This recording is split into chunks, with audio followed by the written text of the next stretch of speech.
आप देख रहे हैं देश का सबसे लोकप्रिय चैनल बोलता शब्द लाइव न्यूज और मैं हूं नेहा शुक्ला आपके साथ। आइए बढ़ते हैं आज की तमाम बड़ी खबरों की ओर। पेंशन बहाल करें।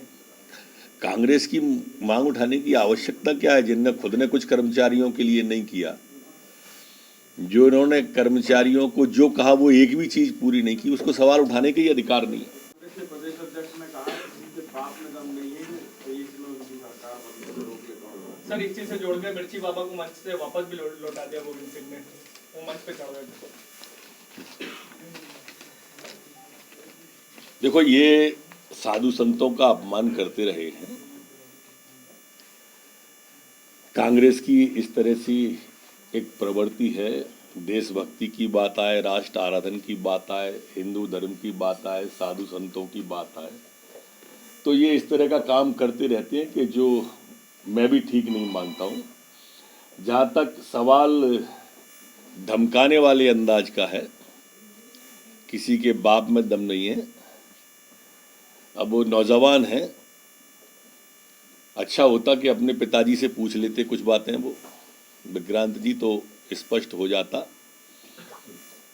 ये आप देखो, कभी पुलिस को धमकाते हैं, कभी जनता को धमकाते हैं। ये बौखलाहट है इनकी, कहीं जन समर्थन नहीं मिलने का ये परिणाम है। जो भी अभियान चलाते हैं वही फेल हो जाता है। अभी घर चलो चलाया था, पहले बाल कांग्रेस का चलाया था। जितने भी अभियान आप चल रहे हैं, देखो फेल जब होते हैं तो इस रूप में खिस्साहट निकलती है, कभी पुलिस वालों से, कभी उनसे। गिरफ्तारी हुई है दाऊद इब्राहिम से जमीनें खरीदने और मनी लॉन्ड्रिंग की केसेस में, विपक्ष कर रहे हैं इनको, विपक्ष समूचा विपक्ष विरोध कर रहा है। जिनको दाऊद से है प्यार, वो नवाब पर करेंगे एतबार, स्वाभाविक है। पर ये तो बताना चाहिए कि एक कबाड़ का व्यवसाय करने वाला नवाब कैसे बन गया।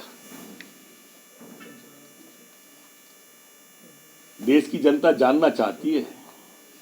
टाइमिंग पर जो सवाल खड़े कर रहे हैं उनसे मैं ये बात कहना चाहता हूं कि मोदी जी की सरकार है, यहाँ सुरक्षा से कोई समझौता नहीं होता है। देश के नाम पर कोई समझौता नहीं है। और इस तरह के जितने भी लोग हैं दाऊद के समर्थक, सब पर कार्रवाई होना चाहिए। सर राजस्थान में वृक्षारोपण एक महान काम है। वो पर्यावरण की दृष्टि से भी,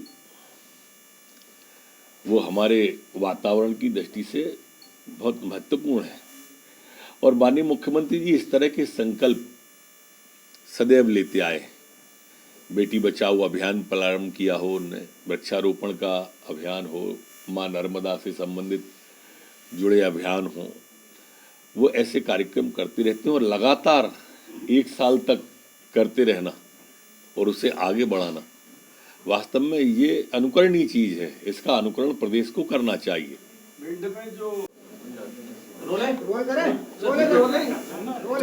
पिछले 24 घंटे में संपूर्ण मध्य प्रदेश में कोरोना के नए 668 प्रकरण आए हैं, जबकि ठीक होकर अपने अपने घरों की ओर जाने वाले 1124 लोग हैं। संपूर्ण मध्य प्रदेश में अब एक्टिव केसों की कुल संख्या 5170 बची है, जबकि जैसा हमने पूर्व में कहा था, सैंपल में आज भी कोई कमी नहीं रखी जा रही है।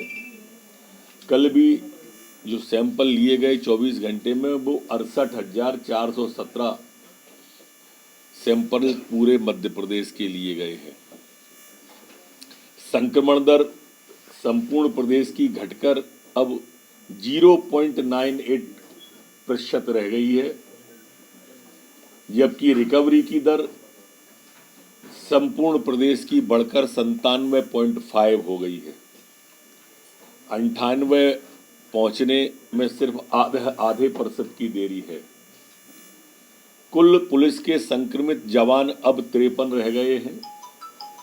पिछले 24 घंटे में कुल 1 पुलिस का जवान संक्रमित हुआ है।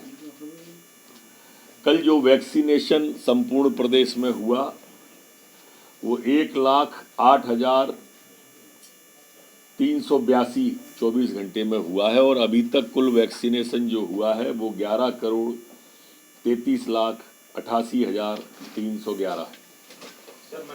पार्टी है कांग्रेस, या खराबी इंजन में और डिब्बे बदलने लगते हैं। जिस व्यक्ति ने पूरी कांग्रेस घर बिठाल दी, जिसके नेतृत्व में कांग्रेस टूट गई, 30 विधायक छोड़ के चले गए, इंजन में कोई सुधार नहीं कर रहे हैं, डिब्बे बदलना चालू कर देते हैं। पर उनका आंतरिक मामला है। पर एक सवाल तो बनता है कि आदरणीय अर्चना जी का कसूर क्या था, ये तो बताना चाहिए। बीजेपी में एक बड़ी बैठक चलने वाली है 2023 का चुनाव को लेकर माना जा रहा है। सतत चलने वाली प्रक्रिया है। एकमात्र पार्टी भारतीय जनता पार्टी है, बाकी तो परिवार हैं